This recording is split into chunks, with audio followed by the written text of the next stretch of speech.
ভাবে শুরু হয়েছে আর কি। অনেক বাড়ি ঘর তলিয়ে গেল, জমি জায়গা ভিটামাটি হারিয়ে আজকে আমরা অসহায় হয়ে গেছি। আজকে অত্যন্ত দুঃখের সঙ্গে বলতে হচ্ছে আমাদেরকে, আজকে আমাদের ছেলে মেয়ে নিয়ে আমরা কোথায় যাবো? আজকে আমরা আজকে বড় অসহায় হয়ে গেছি। কিন্তু আজকে পার্টির নেতারা বলেন, যারা বা সরকার যে ফান্ড আমাদের কাছে যেটা খবর আছে, আমাদের লহরপুরের জন্যই 15 কোটি টাকা বাজেট, সেই বাজেটে আজকে আমরা দেখছি কিছু বালি বস্তা ফেলে দিয়েছে।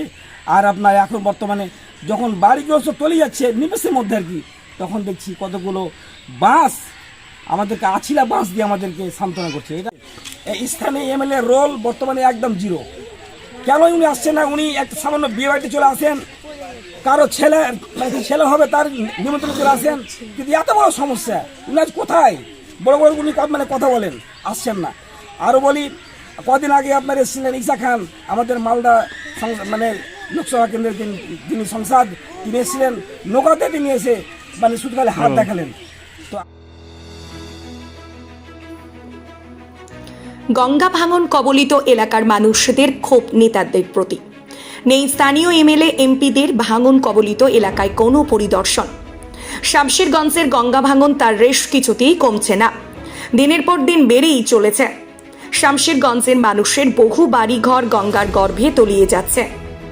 নদীর জলে বাড়ি আমার করে খেলাখেলি আগে ছিল 50 বিঘে, এখন ফুটা করি। বহু মানুষ আজ ঘর ছাড়া, কেউ এলাকা ছেড়ে পালিয়েছে, কেউ ভিখারির বেশে ভিখারিতে পরিণত হয়েছে, কেউ প্রাইমারি স্কুলের ছাদে সাময়িক সময়ের জন্য ঠাঁই জুটেছে।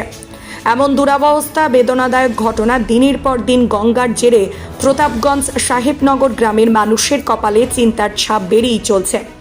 এই শামশেরগঞ্জের মাটিতে একাধিক জনপ্রতিনিধি রয়েছে, শাসক দলের এমপি এমএলএ থাকা সত্ত্বেও এই ভাঙনে প্রতিরোধ সুব্যবস্থা নিচ্ছে না, অভিযোগ গ্রামবাসীর।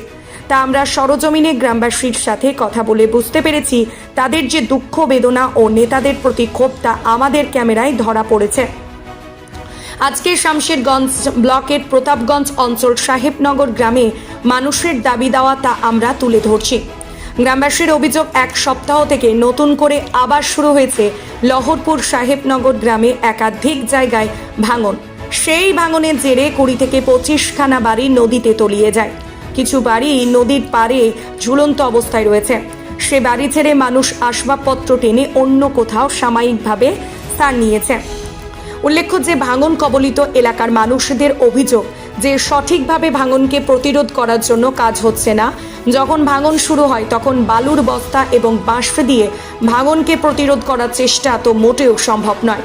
যে বাঁশ দিয়ে ভাঙনকে প্রতিরোধ করার প্রচেষ্টাকে স্থানীয়দের মন্তব্য তা শুধু সান্ত্বনা ছাড়া কিছুই নয়। বাঁশ দিয়ে কিভাবে ভাঙনকে বন্ধ করা যায়? স্থানীয় রফিকুল ইসলামের এও অভিযোগ যে 15 কোটি টাকা বাজেট, সেই বাজেটের টাকা 9-6 হচ্ছে রাজ্য সরকার। যে পয়সা দিয়েছেন তার ন্যূনতম কাজটুকুও হয়নি। ভোটের সময় বহু নেতাকে প্রতিশ্রুতির বুলি ওড়াতে দেখা যায়, এখনই দুর্দিনে কারো দেখা নেই স্থানীয় এমএলএর দেখা। এ নিয়ে রফিকুল ইসলাম জানান, স্থানীয়রা অত্যন্ত বিক্ষুব্ধ এএমএল এর প্রতি। তার একবারের জন্য দেখা নেই, কোথাও অনুষ্ঠান হলে তাকে দেখা যায়, কিন্তু এই দুর্দিনে মানুষের পাশে নেই। যদিও মালদা লোকসভার সাংসদ ঈশা খান চৌধুরী ভাঙন দেখতে আসেন, কিন্তু সে নৌকায় চেপে দূর থেকে হাত নাড়িয়ে চলে যান। কবলিত এলাকায় পরিদর্শন না করায় বিক্ষুব্ধ স্থানীয় তপন রবিদাস জানান, ভাঙনের জেরে বাড়ি ছেড়ে অন্য কোথাও ঠাঁই নিয়েছে। তিনি বলেন, নেতাদের এই ভাঙন সম্বন্ধে তাদের ভূমিকা একেবারেই শূন্য। তাদের কোনো ভূমিকা নেই মানুষকে সহযোগিতা করা। শুধু ভোট আসে, ভোটের সময় এসে মিষ্টি কথা বলে ভোট নিয়ে যায়, তারপরে তাদের আর দেখা মেলে না, এমনটাই অভিযোগ করেন। স্পষ্ট জানা যায় গঙ্গা ভাঙন নিয়ে নেতাদের প্রতি মানুষ বিক্ষুব্ধ হয়েছে। তাদের বক্তব্য, যদি ভাঙন এলাকাগুলোকে পাথর দিয়ে বেঁধে দিত তা হতে গেলে এত মানুষ আজ বাড়ি ছাড়া হতো না। যে টাকা আসছে সেই টাকার সঠিকভাবে কাজ করছে না, আমাদেরকে নিয়ে অবহেলিত করা হচ্ছে। এখন তাদের দাবি, যারা বাড়িঘর হারিয়েছেন এই নদীর গর্ভে, তারা স্থায়ী ও ভাবে পুনর্বাসস্থান ব্যবস্থা করা হোক, ভাঙন এলাকাকে পাথর দিয়ে বাঁধা হোক। শফিক ইসলামের রিপোর্ট, নিউজ আড্ডা 20। নেতাদেরকে সমস্ত ভোটের সময় দেখতে পাওয়া যাচ্ছে, কিন্তু এত বড় যে গ্রামটা গঙ্গা গর্ভে চলে যাচ্ছে, কিন্তু কোনো নেতার কোনো খোঁজ খবরই নেই। অ্যাকচুয়ালি মেম্বার যখন পড়ছিল তখন কি এসছে, বাকি আদার্স কোনো নেতাকে আর দেখতে পাওয়া যায়নি। ভোটের সময়তে অনেক নেতাই ফেরা আসছে, ভোটটা দিন এরকম। কিন্তু আজ মোটামুটি 19 তারিখে পড়েছে, কাটা শুরু হয়েছে, এখন পর্যন্ত কোনো নেতা এসে মুখের সামনে দাঁড়ায়নি। স্থানীয় কোনো না, কোনো নেতাই আসে কোনো এমএলএ, না। স্থানীয় এমএলএ এমপি এসেছিলো, তিনি এসেছিলো কি ঈশা খান চৌধুরী এসেছিলো, তো নৌকাতে করে ও দড়িয়ে পালিয়ে গেল। একটু গ্রাম পরিদর্শন করেনি, ও নৌকা থেকে দেখে চলে গেছে। আপনাদের সঙ্গে কথা বলেনি? কোনো কথাই বলেনি, কোনো কথাই হয়নি। ওপর থেকে এরকম হাত আপনার কি ঝুলিয়ে কোনো চলে গেল। কিছু ভেঙেছে এখানে? এই তো বাড়ি আমার ঝুলছে। ও, এটা আপনারই বাড়ি? এটা আমারই বাড়ি। আচ্ছা আচ্ছা। এমনি সময় এই যখন ভাঙে না, মানে খরার সময়, ঠিক আছে, যখন নদীতে জল থাকে না, তখন কোনো নেতাদের কোনো একটা ভালো ভূমিকা দেখতে পাওয়া যায় না? না, কোনো ভূমিকা দেখতে পাওয়া যায় না। কি চাইছেন আপনারা? আমরা চাইছি আমাদের ঘর ভেঙে গেছে, জায়গা ভিটে চলে গেছে, আমাদেরকে নতুন করে পুনর্বাসন দোক, জায়গা দোক, এইটুকুনটা আমরা সরকারের কাছে, আপনাদের কাছে, এছাড়া তার মনে কিছু। এই যে বাস দিচ্ছে, এটা কারা বেঁধেছে? এটা যারা কন্ট্রাক্টর আছে, নেতারা বলতে বলা ভুল হবে, যারা কন্ট্রাক্টে আছে সব, এই নেতা জড়িত আছে, কে ওটা আমার জানা নাই। যারা কাজ করছে তাদের, গ্রামবাসী নয় মানে?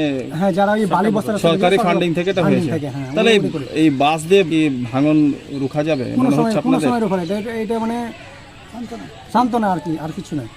শুধু সান্ত্বনা? হ্যাঁ, এটা সম্ভব নয়, বাস দিয়ে রোখা সম্ভব নয়, এইভাবে কখনো হয় নাকি? কি দিয়ে আপনাদের মনে হচ্ছে যে আপনাদের জায়গা থেকে যে না, এটা ভাঙনটাকে রুখা যেতে পারে? বোল্ডার দিয়ে ভালো করে বাঁধতে হবে প্রথমত। বাঁধছে না? না। আপনার নাম? আমার নাম তপন রবি দাস, বাড়ি লোহরপুর।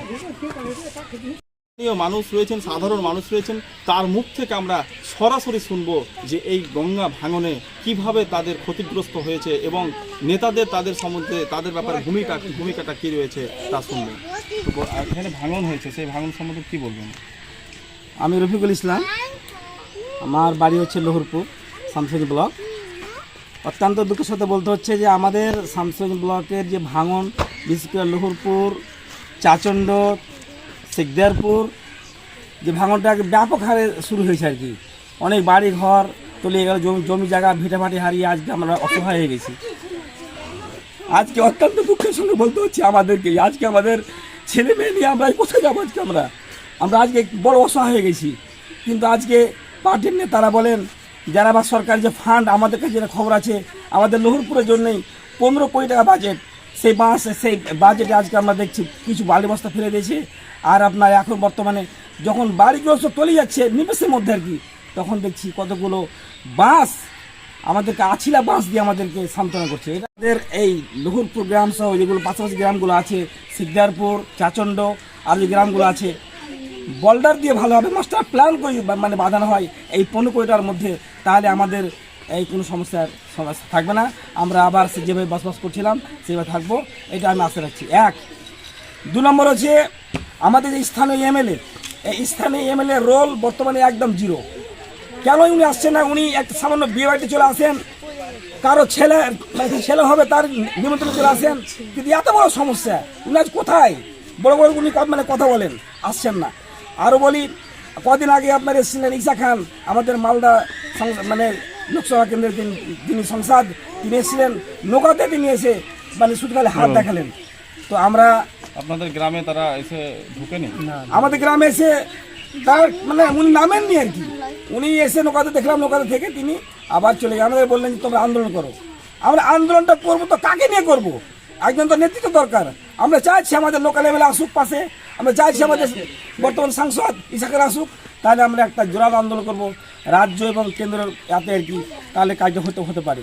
আজকে আমরা শুধু খালি কেন্দ্রের কথা বলছি, কেন্দ্রের মানে টাকা দিচ্ছে না, কিন্তু রাজ্যে যে টাকাটা দিয়েছে আমাদের মাননীয় অত্যন্ত ভাঙন এলাকা শামসেরগঞ্জ ব্লকের প্রথমগঞ্জ অঞ্চলের লোহরপুর গ্রামে দেখতে পাচ্ছেন। আমাদের সেই চিত্রগুলো আমরা তুলে ধরলাম যে এখানে কিভাবে মানুষের বাড়ি এই গঙ্গার গর্ভে তলিয়ে গেছে। শুধু বাড়ি নয়, একাধিক মন্দির এবং একাধিক কবরস্থান রয়েছে। এই সব কিছু যেন এদের এক নিমেষে যেন বিলীন হয়ে যাচ্ছে। তারপরেও সাধারণ মানুষের যাদের বাড়িঘর ভেঙেছে, যাদের বাড়িঘর গঙ্গার গর্ভে চলে গেছে, তাদের অভিযোগ যে তাদের নেতাদের কাছ থেকে তারা ন্যূনতম ভালো কিছু তারা পাচ্ছেন না। এত কিছু অভিযোগ দেওয়ার পরেও তাদের কোনো সুরাহা হচ্ছে না। প্রতি বছর একের পর এক ভাঙন হচ্ছে এখানে, সেই ভাঙনের কোনো রকম সুরাহা মিলছে না, এমনটাই জানালেন এখানকার গ্রামবাসী। নদীটাকে পাথর দিয়ে ভালোভাবে বাঁধ করে বাঁধা হোক, তাইলে এই নদী হয়তো মানে বাঁধ যে ভাঙা যাচ্ছে সেই ভাঙাগুলো এবং বাড়ি সব অনেক পড়ে গেছে, 20-25টা বাড়ি, সেই বাড়িগুলা আবার নতুন করে কোথাও নির্মাণ করার সুবিধা হবে। আমাদের এলাকা পুরো ঘনবস্তি, এই নদীর ধারে অনেক বাড়ি আছে। যদি এই নদী না বানা হয় তাহলে আমাদের পূর্ববর্তী বিগত 70 বছর আগে যে বাড়িগুলো আমাদের নদীতে পড়েছে আমার বাপদাদাদের, আবারও আমাদের বাড়িগুলো এই নদীতেই চলে যাবে।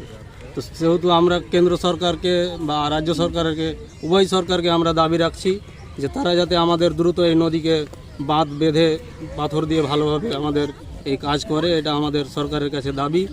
এই কাজ যদি না হয় তাহলে আমরা এই এলাকার মানুষ অতি ক্ষতিগ্রস্ত হয়ে যাব এবং জমি জায়গা বাড়িঘর আমরা তার নতুন করে জানুয়ারি, ফেব্রুয়ারি, মার্চ এই সব সময়গুলোতে খরার টাইমে আসলে এই বাঁধগুলো বাঁধার সুবিধা থাকে, তখন আসে না। কাউকে দেখা পাওয়া যায় না, তখন কাউরি মাথা ব্যথা থাকে না, নেতা মন্ত্রীদের তখন কোনো দেখা পাচ্ছেন দলেরই না। নেতা মন্ত্রী তারা ওখানে এখানে আসে না তখন এই বাঁধগুলোর নির্মাণ করার জন্য, এবং সরকারের যে সদর্থ ভূমিকা রাখা উচিত সেটা কিন্তু হচ্ছে না। ঠিক আছে, আপনার নাম? আমার নাম হারুন রশিদ, বাড়ি? বাড়ি সাহেবনগর।